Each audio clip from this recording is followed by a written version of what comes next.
স্ত্রী যদি থাকে তাহলে প্রত্যেক স্বামীর উপরে কর্তব্য তার স্ত্রীর ভরণ পোষণের ব্যবস্থা করা। মা বাবার যদি টাকা পয়সার অভাব না থাকে, নিজেদের যা আছে সেটা দিয়ে তারা যদি চলতে পারেন, তাহলে শরীয়ত সন্তানের উপরে সন্তানের বাবা মার ভরণ পোষণ দেওয়াটাকে ফরজ করেনি। কথা কি বুঝতে পারছেন? কিন্তু মা বাবার প্রতি শ্রদ্ধা দেখানো, তাদের জন্য অর্থকড়ি নফল হিসাবেও খরচ করা, এটা আমৃত্যু, এমনকি মৃত্যুর পরেও করতে হবে, আজীবন করতে হবে, মৃত্যুর পরেও করতে হবে।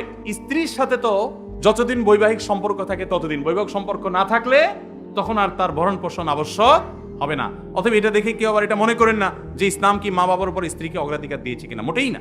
কিন্তু খরচের যদি ব্যাপার হয়, স্ত্রী অন্যের ঘর থেকে এসছে আপনার ঘরে, অতএব তার সম্পূর্ণ দায় দায়িত্ব আপনার, আপনি তার ভরণ পোষণের ব্যবস্থা করে দিবেন।